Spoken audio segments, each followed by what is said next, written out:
We were probably going to try to keep this within probably a 30-minute range. It's probably what we try to. We're usually about a commuter's. Clock's ticking. Yeah. All right.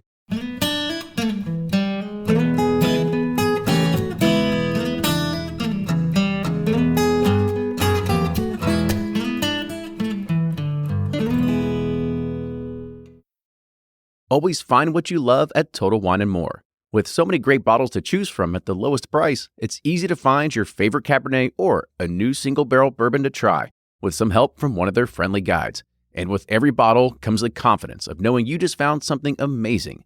With the lowest prices for over 30 years, find what you love and love what you find only at Total Wine & More. Curbside pickup and delivery available in most areas. Visit TotalWine.com to learn more. Spirits not sold in Virginia and North Carolina. Drink responsibly and be 21.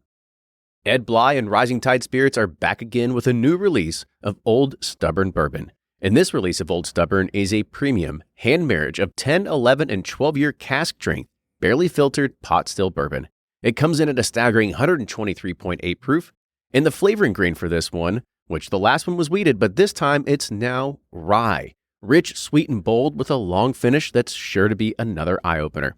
You can order online at Sealbox or thebourbonconcierge.com.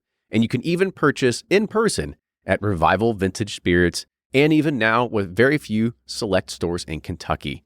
You can get it now while you can, but be sure to do it because it's not going to last long. Play Whiskey Wednesday, Round 11, the memory game. Until June 26, each week you can win one of our 12 incredible grand prizes. Select $2 at checkout. And if they match on drawing night, you'll win that bottle. Not a match? No worries. You still score a Weller 12-year. Every $5 ticket gives you 5 chances to win, including 4 weekly bonus prizes. Get your tickets now at give270.org. Charitable Gaming License ORG 0002703. Do you ever pour yourself a bourbon, swirl it around, and then start struggling to come up with tasting notes? And perhaps you're also looking for a good Father's Day gift idea. Well, you can now solve both with a kit from Knows Your Bourbon. And unlike other nosing kits on the market, Knows Your Bourbon kits feature real ingredients for the most authentic aromas. You can smell real Tahitian vanilla bean instead of some synthetic aroma that's just made from chemicals. So head on over to knowsyourbourbon.com. and enter code BP10 for 10% off your order. From their bar to yours, Chad and Sarah of the popular YouTube channel It's Bourbon Night bring you their favorite at-home old-fashioned mix with the new Elemental Elixir's Golden Hour Syrup. It's a custom-made syrup with notes of bold black tea, warm spices, and orange zest. All you need is your favorite whiskey and ice. No bitters needed. One bottle makes 16 drinks, so that's only $1 a cocktail before you add your own whiskey.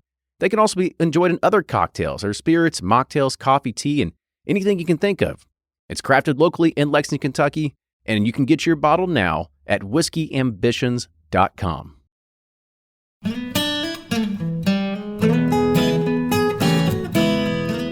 Bringing to you the best stories from icons in the bourbon industry, it's Bourbon Pursuit.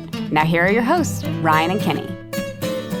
Welcome back to another episode of the Bourbon Pursuit podcast. My name is Kenny, your host, and I'm today also with my co-host Ryan.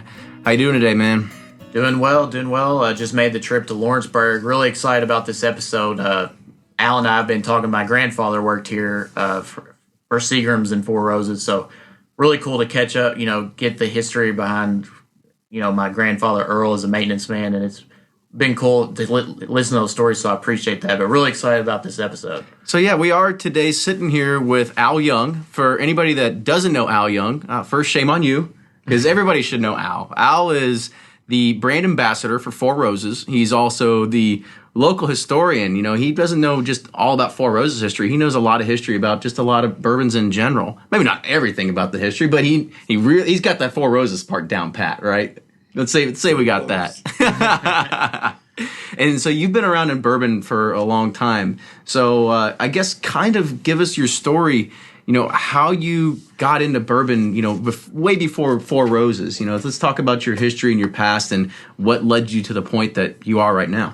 Well, when I got out of graduate school, I taught for a year, English in high school, and realized that it wasn't really what I wanted to do. And I worked in public relations. We all kind of figure out that when you first graduate and you went to school for whatever major and then you just don't do that ever again. Exactly. If I'd known what Garrison Keillor was getting away with, I would have tried that.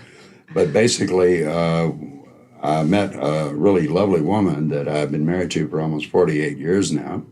And she said, you can't be in public relations all your life. You've got to think about making some money. And I thought, well, okay, I guess I better.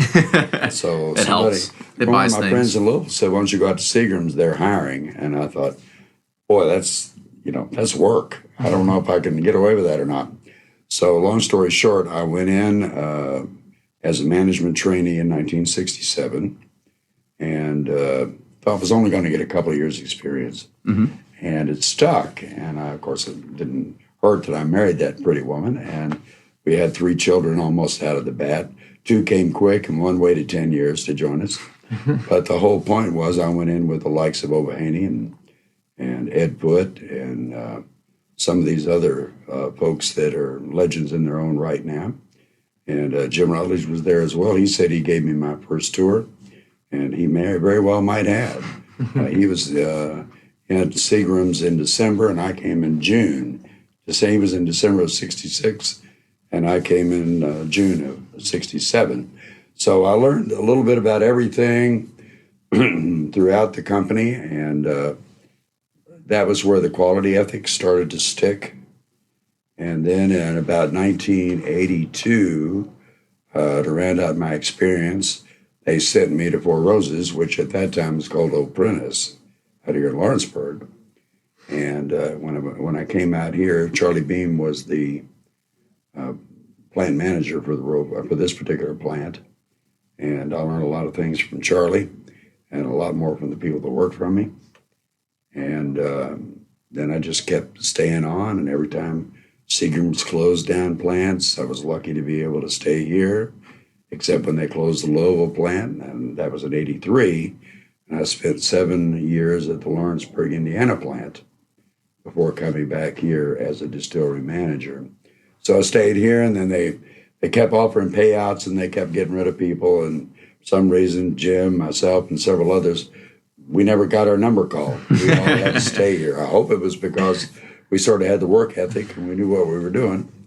And so all of that background of teaching and all that important elements took a new path when we became part of the Seagram, not Seagram, when Seagram shut down, when we became part of Kirin in 2000.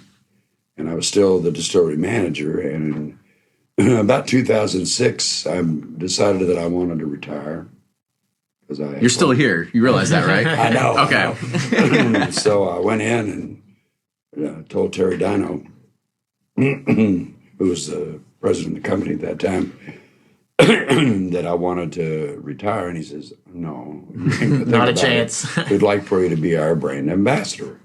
So I said, what's that? And he said, well, you could stay and write the history of Four Roses Bourbon into a book. You could answer emails. You could go out around the country and help Jim Rutledge promote Four Roses at that time.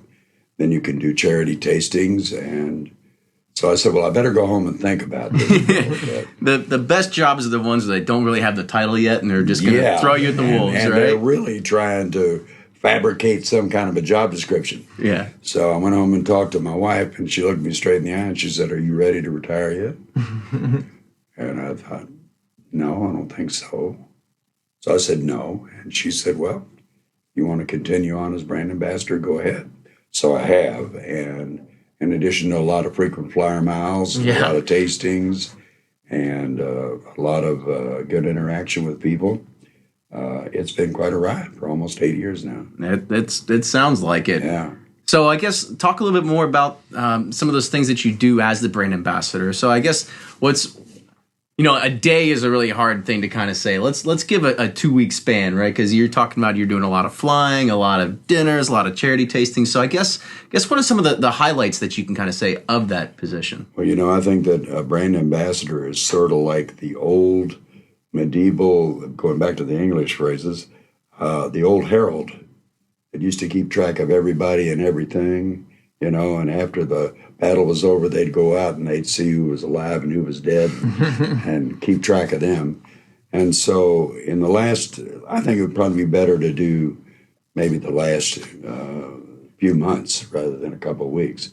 Because my last couple of weeks have been pretty busy. I've flown to New York. I've done some work there, came back home to help shovel snow, and now I'm going back to New York tomorrow to spend a couple of days before flying down to New Orleans for a dinner on Thursday at Arnaud's Restaurant. Now, that's been a pretty big name dropper, but that tells you the scope of what we're doing. Rough life. But basically, in this role, it's like taking care of all the archives that Four Roses has. That includes old bottles, old labels, written matter, anything we have, encapsulating the trademarks and getting physical copies of them, going back to the dark age. Then writing email responses to people who want to know how we do what we do and when we do it. And I think I'm a little familiar with that. And having you around for, I think, celebrity dinners now, that's a regular occurrence, right? I don't know what to do with that word celebrity, but I'm learning. I'm learning. But the most important thing is to get the word out. And that was what it was originally, was to try to get the word out about Four Roses. Because when we started, we didn't even have an advertising budget when we started bringing it back. So what we had to do was depend on the charity of friends, do dinners, do charity events, which we still do, and which I'm responsible for coordinating. And it's working out very well. Good. Having a good product helps also. Yes, that's the most important thing. You've asked about me and my job, so I told you. But the whole thing goes back to the quality emphasis of what's available in Four Roses to now, with 10 different bourbons, 2 mash bills, 5 yeasts. They're all on the website. You all can go visit that anytime you want to. But to have those 10 after they're aged out and to become flexible, to use all 10 in the yellow label, 4 of them in the small batch, of course only 1 in the single barrel.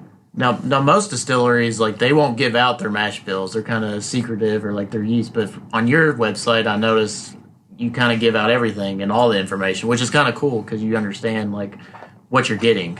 Well, yes. Some of our critics say, why do you want to give out that much information? And my response is, if you had the proprietary yeast that we have, or if you had the water that we have right here in the Salt River and the aging warehouses down at Cox's Creek to work with, then you could make whiskey like we do. But since you don't, you can't. Right.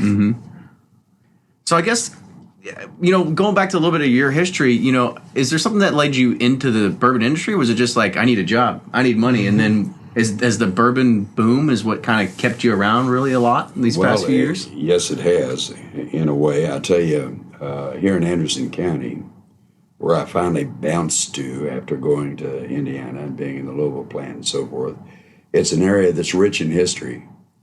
And I met a guy that kind of hangs out over at Wild Turkey. Yeah, I think we And starts with a J, ends with an Emmy. Yeah, okay. could be.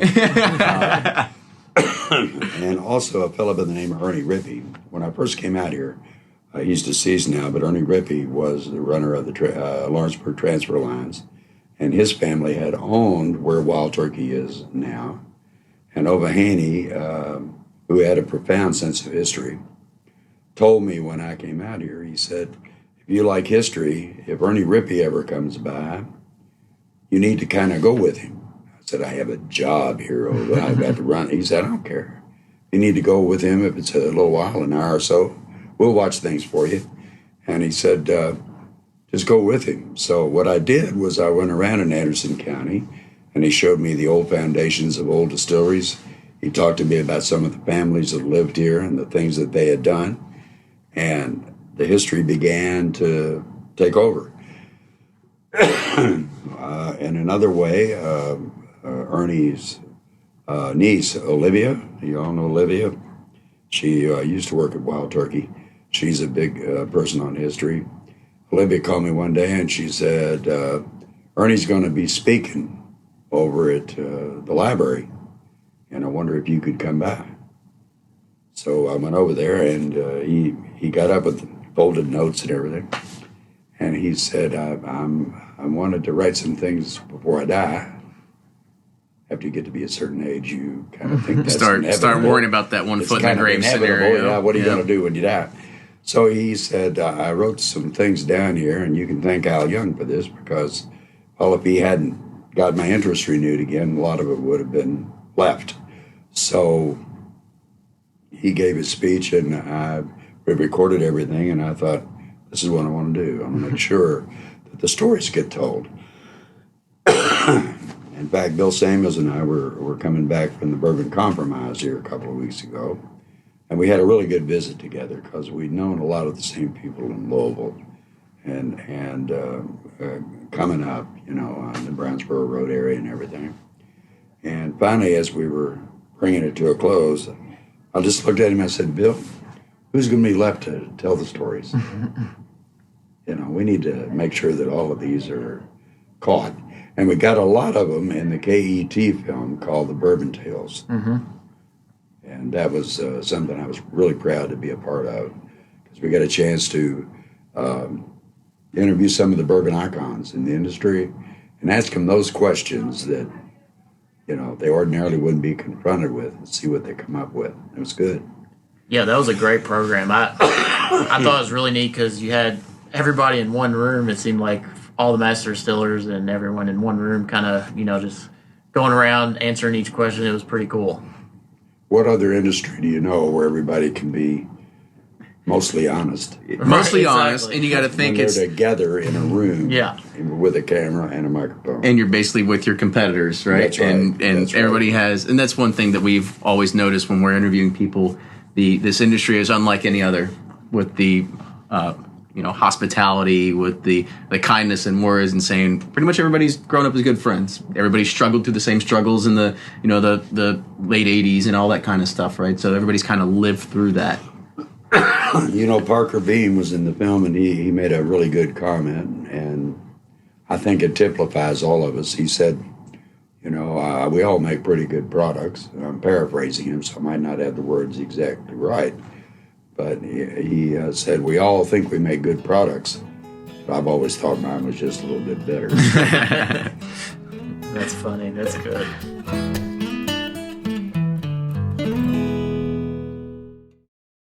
Shopify's already taken the cash register online, helping millions sell billions around the world. But did you know that Shopify can do the same thing at your retail store? Give your point of sale system a serious upgrade with Shopify. Shopify's point of sale is your command center for your retail store.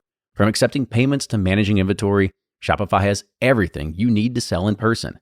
And with Shopify, you get a powerhouse selling partner that effortlessly unites your in-person and online sales into one source of truth.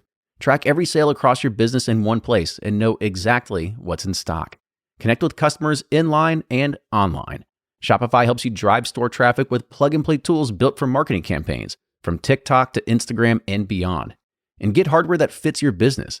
Take payments by smartphone. Transform your tablet into a point-of-sale system, or use Shopify's point-of-sale Go mobile device for a battle-tested solution. Plus, Shopify's award-winning 24/7 help is there to support your success every step of the way. Do retail right with Shopify. Sign up for a $1 per month trial period at shopify.com/bourbon, all lowercase, and go to shopify.com/bourbon to take your retail business to the next level today. Shopify.com/bourbon. If you're anything like me, then you can't get enough about bourbon. And that's why I'm a subscriber to Bourbon Plus magazine. Bourbon Plus is a quarterly publication that tells the stories from the heart of bourbon, the farmers who grow the grain, the distillers who labor over the process, and the people like you and me who raise their glasses to celebrate it all. Subscribe to Bourbon Plus magazine today at bourbonplus.com, that's PLUS.com, and use code PURSUIT at checkout for $5 off your subscription.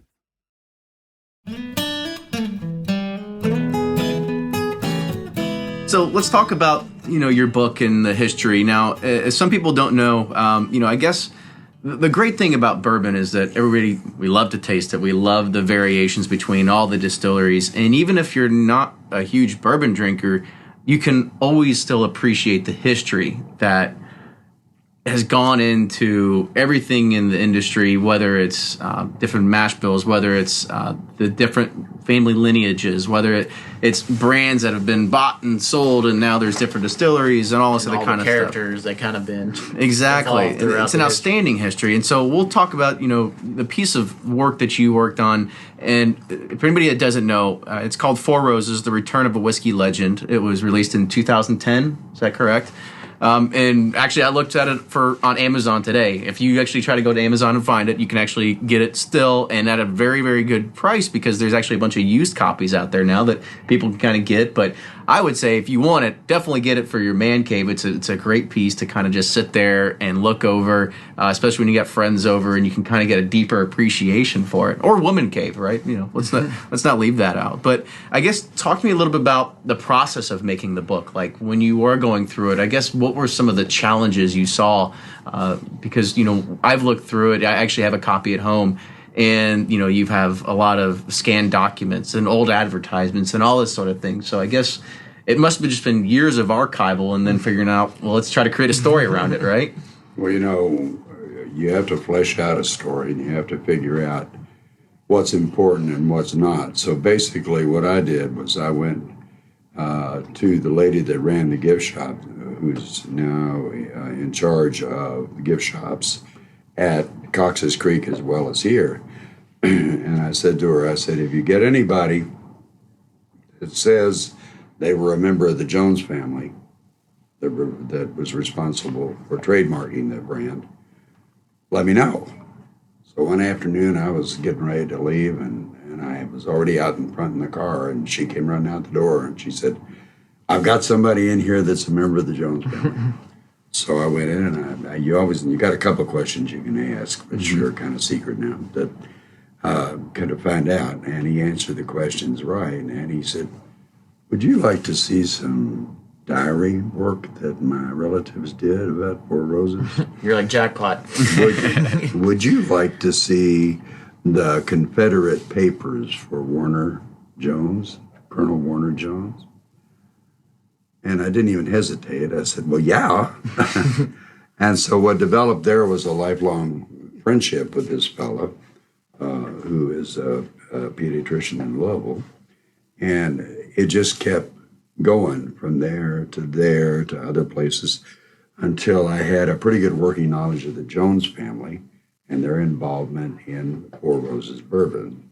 And then, to be fair to the story, it was necessary to tell things about the Seagram years. So I had to go back and revisit all of that I knew about, and had to read a great number of books about that. And then, of course, I had to comb the archives and find out what I thought would just be the appropriate advertisements to go in the book. So I guess my wife would testify that I wrote a lot, drank a lot, and reread a lot before I finally came to what I had at the end. In fact, a good friend of mine, who was the history chair at Georgetown College, I shared my manuscript with him, and when I went out there, it was a huge thing. It was really big. And he said, after it was over, I did the thing that everybody falls into when you finish a term paper, when you finish a book, when you finish any long work. You say, what'd you think? And he said, it's great, but nobody will read it because it is too big. He says, I want you to take the manuscript, go back and think about it in terms of telling me a story like you would.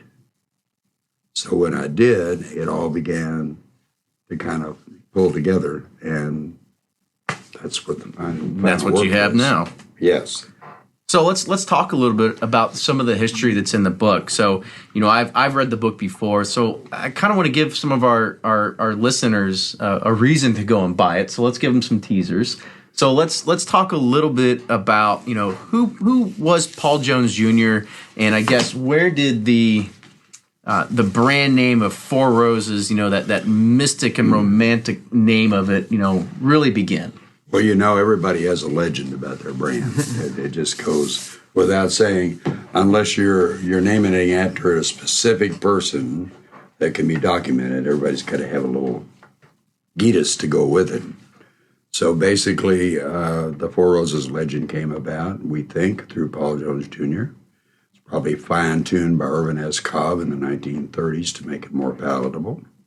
But basically, Paul Jones Jr. had first trademarked the brand in 1888, and the story went that he fell in love with a Southern Belle and offered her a proposal, and she said if she accepted, she would wear a corsage of four red roses to the ball.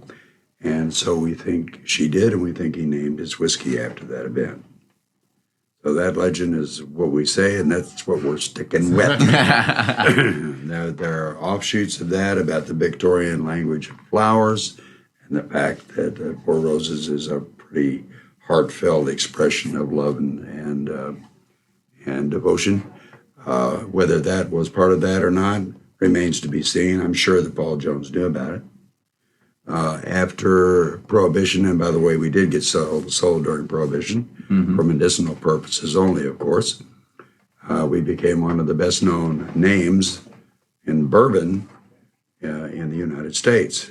So after Prohibition was repealed, I believe there were a number, I think I read somewhere where it's 2 out of every 4 drinks that were poured after Prohibition had Four Roses whiskey in it. I think one of the cool pictures, I think it's in the book too, is where it's in Times Square where you normally see like Coke or the NASDAQ feed. You had Four Roses back there. Yeah, that's pretty cool. We didn't Photoshop that in. Exactly. I mean, that sign did exist, and every once in a while, in fact, if I get some time this week while I'm in New York, I'm going to go out and take a look at where that sign hung at one time. But it was lighted. It grew rose bushes up on both sides of the sign that said Four Roses, that blinked on and off and said a truly great whiskey. That's neat. So let's talk a little bit about Four Roses, I guess, leading up to Prohibition. You know, what was the state of the company at that time? Well, the state of the company was that at the very beginning, it probably was a rectified whiskey. Up until the early 1900s and the Taft decision, that would have meant that you would have purchased whiskeys from small producers and you would have mingled them together to suit your taste and aroma, to try to get some consistency in it if you were honorable. If you weren't, you got people's whiskey, and it didn't have to be that old either. It could be new make, and you put it in with some caramel and some shoe polish and some other disgusting Give it that stuff. color to just whatever it is, yeah. And you would attempt to hawk that out to the public. And so Taft got fed up with that and had to have a definition that eventually came out to be the standards of identity. So he wrote this decision that kind of said what whiskey was, what bourbon was. I mean, you could still pawn stuff off on people that wasn't aged whiskey, but it had to be clarified as to what it was. That was to try to save a lot of people grief. And maybe some rock gut stomachs. Right, or death in some cases. Yes. So we have a bottle in our collection from that, from right after that period during Prohibition that's in the book too. And the prescription's on the bottle, and it says, take 2 ounces in hot water, but it doesn't say how often. So I guess that's a good lead up to during Prohibition. You know, in the book, it talks about, you know, the Frankfurt Distillery Company was actually purchased by the Joneses, and that was basically, they did that to get the license to be able to sell medicinal whiskey at that time.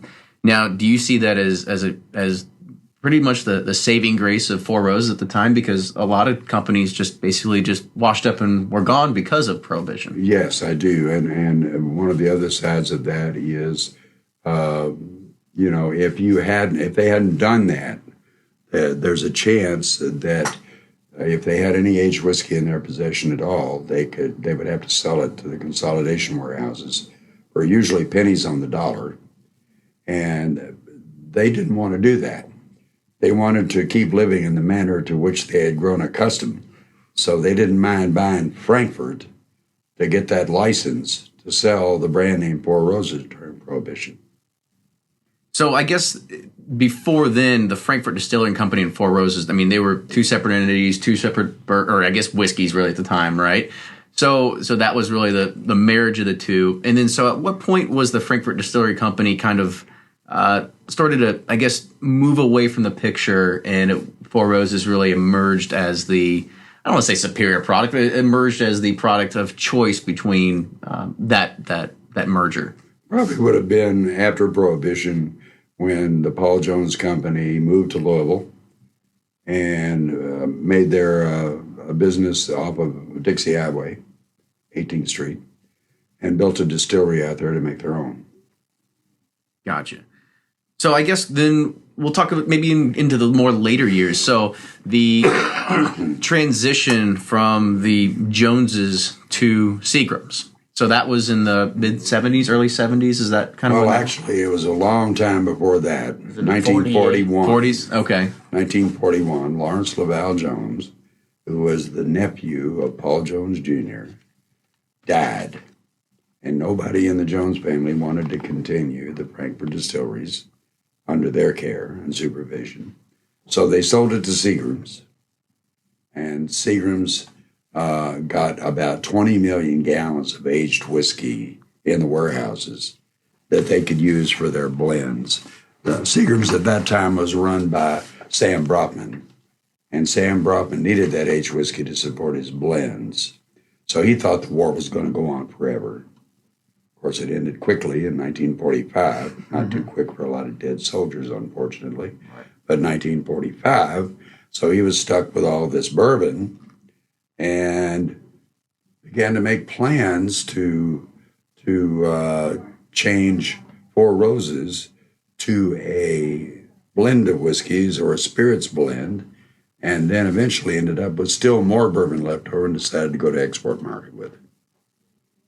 So I guess, what do you think was the big reasoning behind taking Four Roses from a straight? Actually, even before then, the Seagrams bought Frankfurt for, I think it was like 40 or 42 million at the time, which is roughly maybe a good deal at the time, right? Oh yeah, yeah. And so he ended up turning the bourbon into a blended whiskey, and that's kind of what went to market. Well, the important thing is to remember that he didn't turn the bourbon into a blended whiskey, with no offense. Right. He changed the characteristics of the label and the trademark. Gotcha. So he was still making Four Roses bourbon, but he was also selling it as a blended whiskey in the United States. He was selling it as a bourbon overseas. Mm-hmm. Gotcha. And so let's then move into some of the, I guess, Seagrams kind of got some of the financial trouble in the 70s and 80s because of the bourbon market maybe not doing so well. Can you kind of talk about how Four Roses was doing during that period? You know, quite frankly, Seagrams, I would not think was in any way, shape, or form in financial trouble. Okay. They had, I don't know how many brands in their portfolios that included scotch and vodkas and gins and liqueurs, plus a lot of other interests throughout the world, real estate, drug companies, oil companies, and so forth. To say they were in financial difficulty would be a misnomer, but understandable why you would say that. But the brown goods category was going down. Right. That's kind of what I was hinting at. Yeah. That's what I was hinting at. 1960s, late 60s, we had almost 9 million barrels of aged whiskey in Kentucky with no place to go with it. So we had a glut. Sure wish we had that now. Right. Yeah. Exactly. Hindsight, right? Right. But they treated the brown goods as a stepchild, again, while they were selling it overseas as an export item. So they were off to play with vodkas and gins and liqueurs and everything that was trendy at that time. So then now I guess Four Roses switched hands again. So let's talk about the current state of Four Roses, right? Well, so in 1971 with Seagrams, we formed a business partnership with the Kirin Brewery in Japan. So we've been doing business with them a long time before Seagrams, by ownership of the Bourbon family, was dissolved. Now, you still see Seagrams on the labels, but the direct ownership of the Bourbons went out in 2000. Actually, 2002 was completely gotten rid of by them and as an entity. So what happened there was that when Kirin found out that we were for sale, and we were one of their largest selling items in Japan, they went ahead and purchased everything, including the production facility, the warehouses, everything, even the trademark.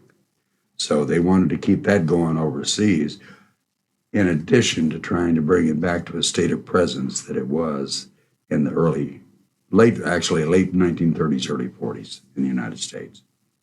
So Kieran bought it, I guess you could say, I guess it eventually changed hands to them. And did they kind of look at this as a good way to kind of see that there's a huge export market, right? I mean, we're still seeing that today. And that was probably one of the key maybe the key factor of them looking at even purchasing the brand at that time. I think so. And the fact that the Four Roses brand had been well established in Europe and in Japan under Seagram ownership. So they were buying a known entity. They weren't buying a startup company. Good. So I guess one of the last questions, because we're running towards the top here, we're running about 35 minutes. So one of the things I love in the book is and maybe it's just me and I don't know, I have a fetish for it or whatever, but old advertising, right? I mean, it's something, and we kind of talked about it here today. It has an appeal to a lot of people to kind of see how things are advertised. And so without giving away too much, because I really want people to go out and take a look at the book and look at the pictures, because it brings that nostalgia factor back. Do you have one that is your absolute favorite to say, like, if I could get this and frame it and keep it forever, which is the one you would want to have? Well, I have done that. And that was the Moonlight and Roses advertisement that came out in about 1935 with the Southern Gentleman and the Southern Belle, relating the Four Roses legend. To me, that just says it all. It's perfect. Yep. There have been a lot of other good ads, like the Cake of Ice ad, that touted the fact that they froze roses in a cake of ice and melted on the way to the retailer. So, I mean, there are lots of things like that. But to me, I think that influence right after the repeal of prohibition with the Southern Belle and the Southern Gentleman is what I like to put on my wall. Awesome. Well, that's fantastic. Well, Al, thank you very much for your time You're today. very welcome. We definitely appreciate you coming great. on and telling us these great stories of bourbon lore, right? Right. So if you like the show, you like what you're listening, make sure you subscribe to us on iTunes. Also, make sure you follow us on Twitter at Bourbon Pursuit. Like us on Instagram as well at Bourbon Pursuit. Yeah, and any suggestions, feedback, comments, we appreciate it. Al, thanks again. That was really great info. Love the stories. So hope you all enjoy it, and we'll see you next time.